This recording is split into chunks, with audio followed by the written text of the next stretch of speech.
mulheres que estão aqui presentes para ouvirem um pouquinho sobre essa... É um pedaço apenas do meu primeiro pós-doutoramento, que deu origem a este livro. Eu vou passar para vocês, vocês poderiam observar. É um livro que foi editado agora, há menos de um mês. Então, um lançamento ainda a acontecer. Esse aqui é quase que um pré-lançamento, mas eu trouxe até um também, se alguém tiver interesse no tema, aqui um também. E essa pesquisa foi realizada inicialmente no Brasil, depois em Portugal, também na França, passando um período de estudos no mosteiro em Cerfroy, que é próximo de Paris, que é onde começa a Ordem da Santíssima Trindade e Redenção de Cativos, pesquisando os manuscritos, depois então acompanhando a sequência dessa ordem por Portugal, Espanha e finalmente Brasil, e até chegar à cidade de São Paulo, onde então vai acontecer todo esse processo que hoje a gente vai estar conversando um pouquinho aqui, que é uma espécie de uma reconfiguração da libertação de cativos para a libertação de escravos negros no Brasil, né? Então toda essa repercussão que vai acontecer dos trinitários no Brasil. E a partir desse trabalho também foi feito um convite pela própria Ordem da Santíssima Trindade para que eu fosse fazer a pesquisa nos arquivos secretos do Vaticano. E lá, então, eu pude descobrir alguns documentos inéditos que atestavam algo que até então ninguém conhecia, que era a presença da Ordem de Trinitários no Brasil antes do século XX. E eu vou comentar um pouco sobre vocês sobre isso também. Nesse livro vocês têm também os documentos, né, as fotocópias dos documentos não só do arquivo secreto, como também de outros arquivos onde foram feitas a pesquisa. Vou deixar vocês darem uma olhadinha, né? Se eu precisar de cola, eu pego de volta. Ficar algodado. Eu não sei se eu falo sentada ou em pé, eu sou péssima sentada e eu prefiro ficar em pé também, que assim eu olho para vocês todos, direito aqui de onde eu vou ficar meio de costas. Também, como eu não conheço a cada um, eu não sei o conhecimento que vocês têm da Ordem da Santíssima Trindade, então eu vou falar um pouco também da origem da Ordem, até para nos situarmos historicamente na questão toda aqui. Então, a temática de hoje seria a ação dos Caifazes. Eu vou explicar o que são os Caifazes rapidamente, mas depois eu torno a falar nisso também. Quem são esses Caifazes? Caifazes foi um grupo organizado na cidade de São Paulo, no século XIX, para a libertação de escravos. Então, é um grupo politicamente organizado, e esse grupo tem sua base dentro também dos ideais da Santíssima Trindade. Okay? Então, a gente vai estar voltando aqui. A ação dos Caifazes, então, no abolicionismo no Brasil, ecos da utopia da libertação de cativos da Ordem da Santíssima Trindade. Então, só para a gente situarmos historicamente isso tudo. A Ordem da Santíssima Trindade, Libertação de Cativos, ela tem a sua origem, deixa eu ver se isso aqui está funcionando, está na França, okay, em 1193. Mas como é que isso tudo acontece? É pena que está meio difícil de vocês enxergarem. Esse quadro aqui é um quadro que está em Paris, no Louvre. Ele é a celebração da missa, da primeira missa por São João da Mata. São João da Mata, ainda um jovem, não existia a ordem ainda, mas ele se preocupa em qual ordem ele deve entrar, onde ele pode servir melhor a Deus, sempre buscando isto. E na celebração da missa, na primeira missa que ele vai celebrar, temos a presença também de Inocêncio III, Papa Inocêncio III, mas também um bispo de Paris e também um mestre e outro religioso, são 5 na verdade que vão estar aqui. E nesse momento que ele vai consagrar a hóstia, aparece uma visão celestial, visão essa que é compartilhada inclusive pelo Papa Inocêncio III. Nesta visão, São João da Mata vai ver o Cristo sentado no trono, o Cristo Pantocrator, e segurando pela mão 2 homens, um negro e um branco, como vocês estão vendo aqui. Esse mosaico é um mosaico feito também no século XII, a pedido do São João da Mata, em cima de um desenho que ele fez da própria visão. Esse mosaico existe até hoje, essa foto foi tirada em Roma. Infelizmente, o local onde o mosaico está quase que totalmente destruído, mas o mosaico ainda está lá, como vocês podem ver aqui. E essa é a visão que ele tem. Baseada nessa visão, ele percebe que Deus o está convocando a criar uma ordem nova, uma ordem especializada na redenção de cativos. Eu não sei se está dando para observar, mas esse O branco está aqui com uma corrente nos pés, solta, e o negro está segurando também uma corrente que também a corrente dos seus pés. Existem várias interpretações para esse mosaico. Uma delas é que Jesus está aqui para libertar todas as raças, todas as etnias. A outra explicação diria que este é o mouro, o muçulmano, e este é o cristão. E é por isso que o mouro, ele mesmo carrega a sua própria corrente, então ele é escravo dos seus próprios pecados, escravo das suas próprias situações sociais. E o cristão, que está aqui carregando a cruz, já estaria com a corrente livre, solta no chão, então ele se mantém preso por amor a Cristo, porém ele já é livre. São várias interpretações, tem livros a respeito disso, no meu livro também eu trato delas também. São João da Mata, então, ao ter essa visão, que é compartilhada inclusive pelo Papa, ele resolve ir para uma espécie de um retiro espiritual para poder verificar se é isso mesmo que Deus quer. Chega nesse local, que é Cerfroá, ele encontra um ermitão, que é São Félix de Valois. Félix de Valois, ele é, na verdade, um príncipe francês, ele é um descendente dos reis franceses, e ele participou de uma das cruzadas, incógnito, só que, por ter visto todo o sofrimento nas cruzadas, ele resolve largar tudo aquilo e se tornar um ermitão. Nesse mesmo momento, então, ele se encontra com São João da Mata e os dois, fazendo amizade, acabam, então, juntos fundando a ordem em Cerfroá em 1193. Nessa ordem, então, assume com a missão a libertação de cativos cristãos sob o domínio muçulmano. A ordem vai receber a aprovação e reconhecimento da sua origem divina por Inocêncio III, justamente porque Inocêncio III compartilhou da vocação. Então ele tem essa grande diferença que vai ter outra ordem também, que é espanhola, também de libertação dos cativos, que é a Ordem dos Mercedários, que é fundada pelo rei e não pelo Papa. E eu esqueço que isso aqui funciona. Vamos lá. Então aqui eu tenho a outra visão interessante também que acontece por São João da Mata duas vezes, depois São Félix vai ter também, que é a visão de Nossa Senhora dos Remédios, que vai se tornar a patronessa da ordem. Nossa Senhora dos Remédios, nessa visão, está entregando uma bolsa contendo moedas a São João da Mata. Por quê? São João da Mata, então, parte em missão para libertação de cativos. Ele é uma ordem mendicante, é a primeira ordem mendicante, ela é anterior aos franciscanos, e ele então começa a recolher donativos para negociar com os mouros a compra de cristãos, a soltura desses cristãos presos.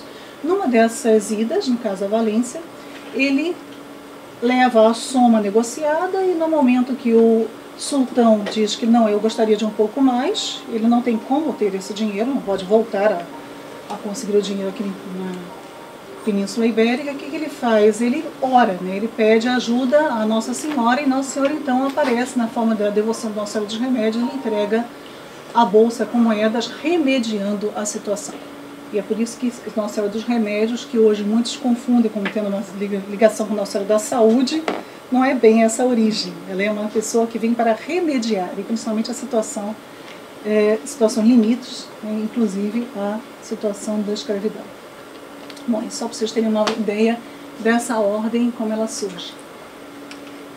E daí então a ordem vai se expandir por toda a Península Ibérica, né, de Cerfroá, vai descendo, vai principalmente as regiões onde tem a possibilidade de encontro na água, para poder os barcos então navegarem até onde existem as prisões muçulmanas, para poder fazer essa libertação dos escravos, dos cativos, desculpa, até que então chega em Portugal. Em Portugal ela chega também através, interessante porque não foi intencional, acontece um naufrágio, então alguns frades estão indo para fazer uma negociação da França, vindo da França, e acontece um naufrágio justamente na costa aqui de Portugal, e eles chegam então a Santarém, e em Santarém então eles encontram, deixa eu pegar a minha cola, eu não decorei ainda o nome de todos os reis portugueses, gente, desculpem, encontra Dom Afonso II nesse período, vai ser 1207 onde isso acontece. Não, desculpa, Santarém é... Deixa eu achar aqui minha colinha. É isso mesmo, 1207. 1207, então, há o naufrágio e Dom Afonso, então, permite que esses frades que chegam aqui construam um convento em Santarém, e ali então começa a missão em Portugal. Em Portugal teríamos 4 conventos, um deles em Lisboa, que hoje se transformou naquela cervejaria da Trindade, que vocês talvez conheçam dessa forma. Nós tivemos também em Faro e em Coimbra. Aí houve os conventos trinitários. Aí acontece uma situação também que não é muito boa lembrança para o meu português, que é justamente a formação da Península Ibérica, onde você tem aqui o Filipe I, depois Filipe II. Filipe II vai fazer uma divisão de territórios entre os chamados trinitários e outra ordem que já tinha surgido também na Espanha para a libertação de cativos, que é a ordem dos mercedários. Alguns países recebem então a possibilidade de receber a influência dos mercedários e outros dos trinitários. Como nesse mesmo período da Península Ibérica está acontecendo a reforma dos trinitários, que é uma tentativa do retorno à ordem inicial, principal, que era a libertação só de cativos dos muçulmanos, não se preocupar com as outras situações, mas apenas o cativeiro. O que acontece então? O Filipe II vai fazer o seguinte: bom, já que vocês só querem trabalhar com muçulmanos, vocês vão então ter a permissão de trabalhar nos países onde ocorre ainda alguma influência muçulmana. Os países onde não tem influência muçulmana será para os mercedários. E aí então que os mercedários chegam ao Brasil, que é uma outra ordem, certo? E nunca se soube, como eu falei para vocês, da presença de trinitários no Brasil, então, até o século XX, quando então a ordem chega ao Brasil e constrói, no século XX, um convento em São Paulo, uma cidadezinha próxima a São Paulo, dentro do estado de São Paulo.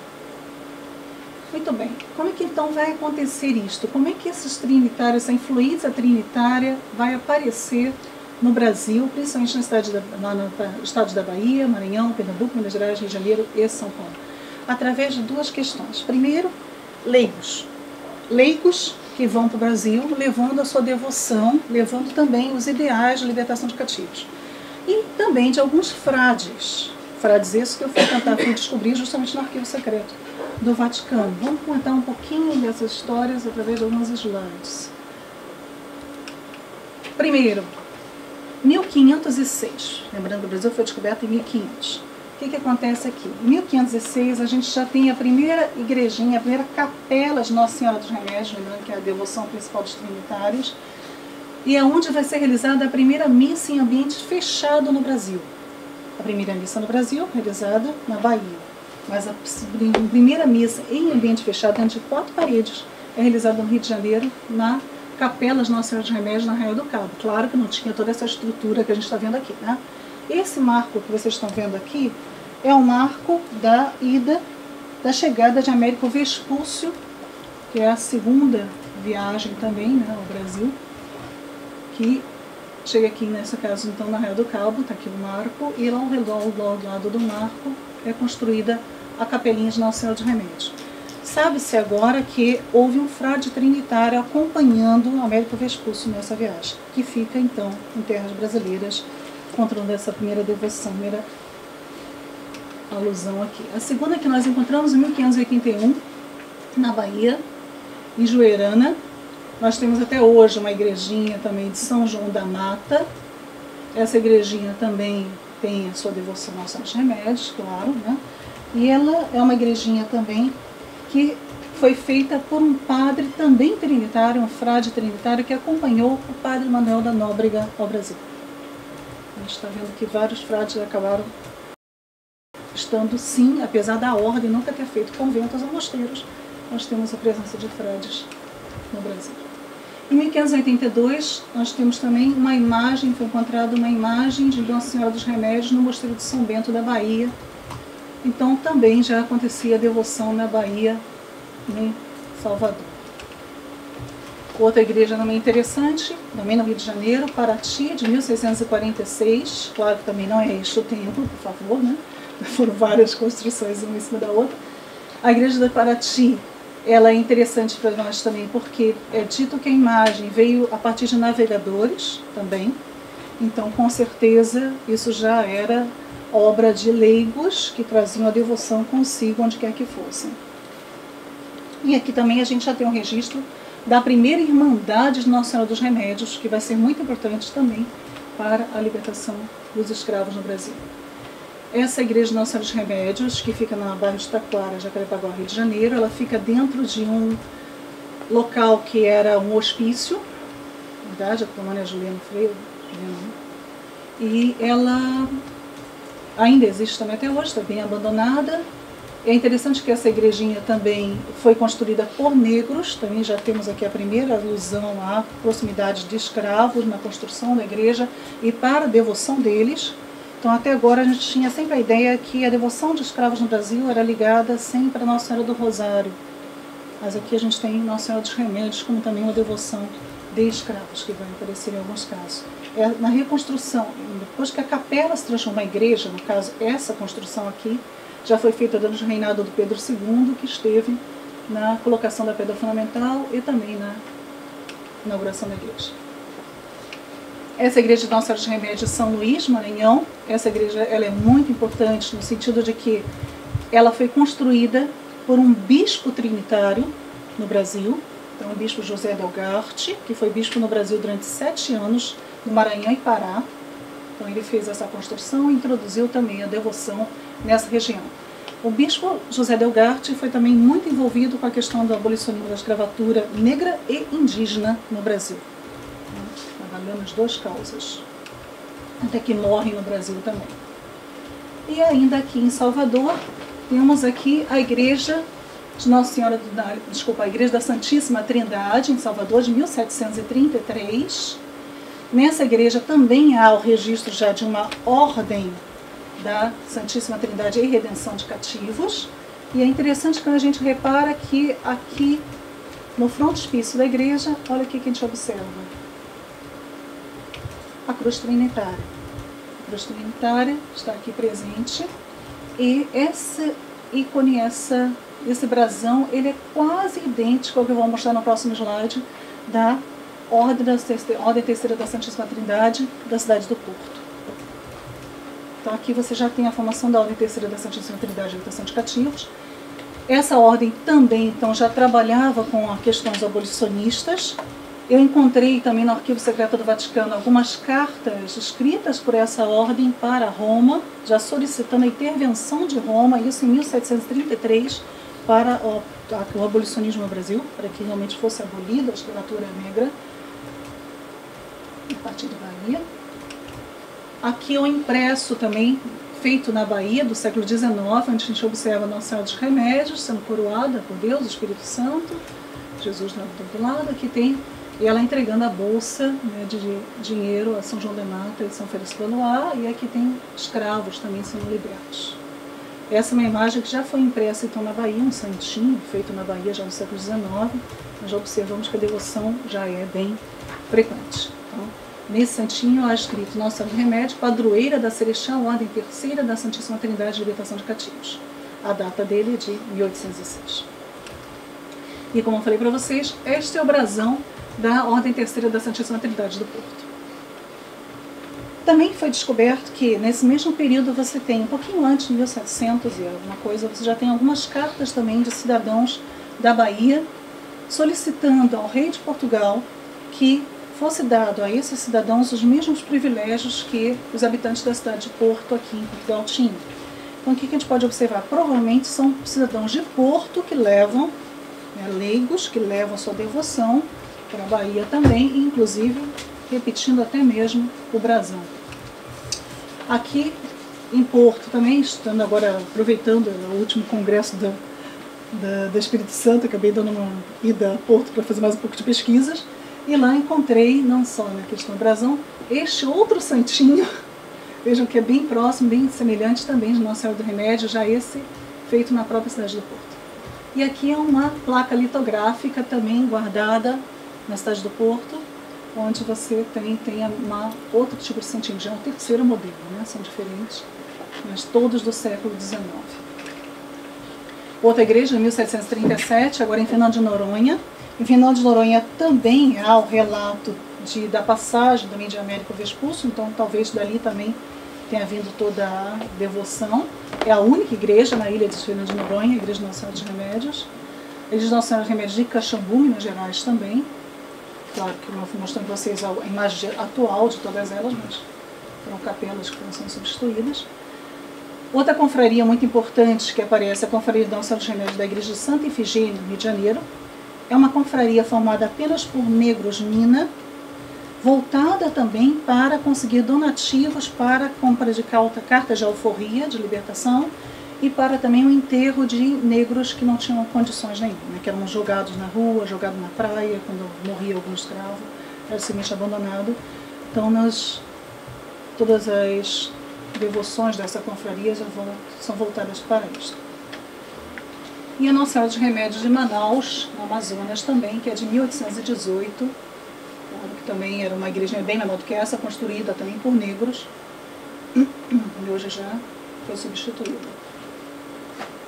Então, o legado trinitário do Brasil, com certeza, começa não só com esses frades que vêm à revelia para o Brasil, mas também, principalmente, pelas confrarias e irmandades.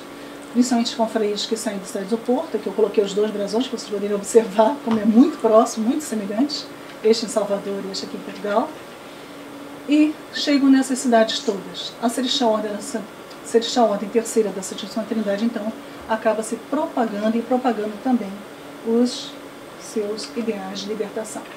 Esta igreja de São Paulo, essa igreja é de 1720, eu deixei ela para o final, porque é daí que vem toda a situação dos caifás, dos quais a gente vai falar. A data dessa foto, uma foto de Militão de Azevedo, de 1862, que está a igreja. Essa aqui é a prisão municipal, então é interessante a igreja construída próxima à prisão, justamente porque uma das misericórdias exercidas pela devoção da Santíssima Trindade é não só a redenção de cativos, como exercer a misericórdia também para os enfermos e para até prisioneiros também de outros tipos. Nessa igreja da Nossa Senhora dos Remédios encontramos uma imagem que já não existe mais, é uma pena que não dá para vocês enxergarem muito bem. Essa imagem é de 1650, a origem dela, e ela traz a cruz trinitária no peito. Então a gente pode observar que, embora a ordem não tenha se estabelecido oficialmente no Brasil, sim, os sinais da ordem estão em todos os lugares. Eu esqueci de comentar, mas na igreja de Paraty, que eu mostrei antes, existe também desenhado nas paredes correntes, que é outro símbolo também da devoção da Santíssima Trindade e Redenção de Cativos. Então a gente observa várias simbologias que permaneceram. Outra imagem interessante que existia nessa igreja, que também não existe mais, não está mais nela, é do Senhor Redentor Jesus Nazareno. Essa imagem tem uma história muito interessante, que conta-se que em deixa eu lembrar a data também, 1681, os mouros teriam prendido essa imagem. Capturaram a imagem, não esta, claro, uma outra, capturaram uma imagem como esta, e essa imagem então foi aprisionada, digamos assim, e os trinitários resolveram que tinham que negociar a soltura da imagem. E negociando a soltura da imagem com o sultão, o acordo foi o seguinte: tudo bem, o quanto a imagem pesar, vocês vão entregar para a gente em moedas. Foi colocado então, foi pedido várias somas de dinheiro, né, levaram dinheiro para fazer essa compra, sem saber quanto que a imagem ia pesar, colocaram a imagem na balança e aí aconteceu um milagre. A imagem pesou tanto quanto uma única moeda. E sendo assim, o Cristo só teve que entregar o Cristo, ele foi liberto. E é uma das figuras que você vai encontrar em todas as igrejas trinitárias, é o Cristo aprisionado dessa forma, porque lembra-se desse mito também de origem. E é nessa igreja, Nossa Senhora dos Remédios, São Paulo, que vai se formar a ação desses chamados caifazes.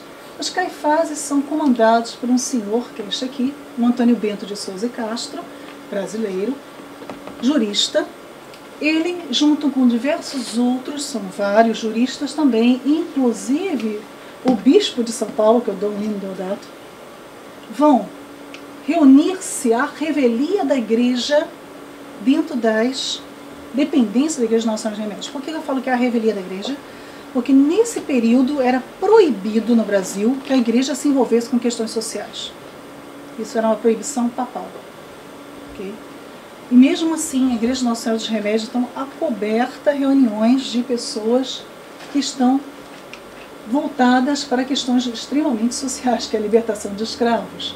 Esse grupo se autodenomina Caifases. Até hoje ninguém sabe muito bem o porquê disso, qual é a relação disso com Caifás, não se sabe muito bem.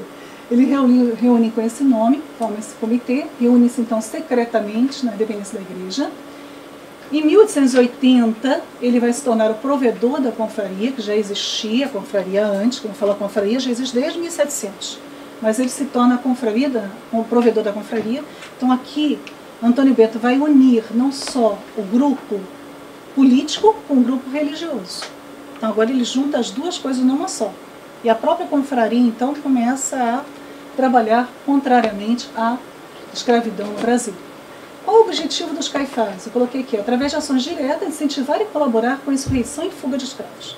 Primeira coisa, se infiltravam nas fazendas de São Paulo, na região de São Paulo, em província de São Paulo.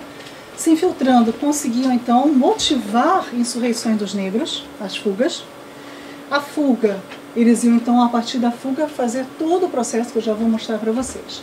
Além disso, não só a insurreição, mas como falando até o fato de poder reinserir esse negro na sociedade. Tudo isso era feito por eles. Eu coloquei alguns aqui só, do Leonido Deodato, que era o bispo de São Paulo, Muniz de Souza, Patrocínio, Beni de Andrade e muitos outros. Esses outros incluíam pessoas trabalhadoras de várias áreas, inclusive da Estrada de Ferro, que vocês vão ver aqui, pessoas de várias áreas possíveis, de forma que todos colaboravam de alguma maneira para a libertação desses negros. Em 1882, ele assume também a presidência do Centro Abolicionista de São Paulo, que tinha sido fundado por Luiz Gama, que foi outro abolicionista muito famoso. Dentro da igreja vai haver a publicação do jornal A Redenção, que foi tão bem aceito pela sociedade que passei a publicar 2 vezes por semana. É um jornal, então, com uma linguagem bem simples, mas que favorecia que as pessoas ficassem estimuladas a cooperar com a causa. E é lá também que vai ser criada a primeira escola para filhos do ventre livre. Lei do ventre livre, de 1871, ela vai fazer com que os filhos nascidos a partir de 1881 de mulheres escravas deixassem de ser escravos, passaram a ser livres. Mas não tinham escola. A gente tem que lembrar que nesse período aqui as escolas eram apenas para escolas jesuítas para pessoas brancas e principalmente que tinham algum poder aquisitivo. Eu tenho aqui uma escola para filhos de negros sem poder aquisitivo nenhum. Inclusive escravos, filhos de escravos ainda. Essa é a rota de fuga, a gente pode dizer assim. Primeira incitação à fuga das fazendas. Estimulava os negros a fugirem. Havia a fuga. A fuga eram escondidos, principalmente na casa de Caifases. Desses esconderijos da casa de Caifases eram levados à igreja de Dom Senhor dos Remédios. E depois, dentro da igreja, escondidos, que era um local seguro, santo, então onde a polícia não entrava, eles eram levados a partir de procissões. Essa aqui é uma procissão atual, ok? Não tenho foto da época, eu tenho só relatos da época, onde embaixo do andor do santo e da santa eram colocados negros. Então um andor com aquelas pesadas cortinas, o escravo fugido embaixo do andor, e ao redor do andor iam tocheiros, de forma que se algum capataz, algum policial quisesse descobrir o que estava embaixo do andor, eles rapidamente fechavam a passagem, ninguém conseguia chegar perto do andor.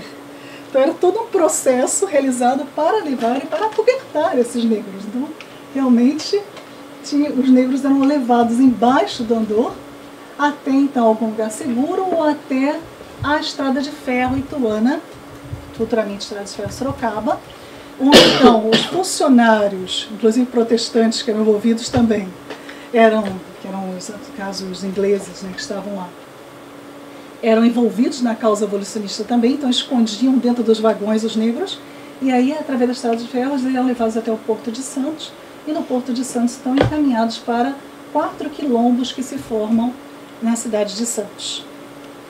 Quando não era possível ir pela Estrada de Ferro, a fuga era feita a pé. E aí a gente tem a ação de vários capoeiristas e coisas assim, na hora que no fundo apareceu algum policial. Tem várias cenas bem interessantes até a chegada no Porto de Santos. Uma coisa interessante é que Santos é a cidade natural de José Bonifácio. Alguns de vocês talvez já tenham ouvido falar também, que foi aquele que foi o professor principal do Pedro II, depois que Pedro I vem para cá, que é o Pedro IV de Portugal, que é o nosso Pedro II do Brasil. O que acontece? Ele é abolicionista também já. E Santos acaba se transformando numa cidade que é uma das primeiras cidades a libertar escravos no Brasil. e até os policiais vão acobertar a fuga dos negros também. Então, chegando em Santos era o paraíso, já não tinha mais problemas. Algumas citações interessantes. Isso aqui é um dos membros Caifás, ele contando como é que acontecia uma das procissões.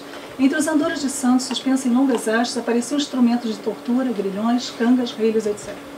Na frente, debaixo da imagem lívida de Cristo crucificado, caminhava trôpego e vacilante o infeliz cativo. Nunca assisti uma cerimônia tão triste e tão sugestiva. A impressão na cidade foi profunda. A polícia não ousou impedir a marcha popular.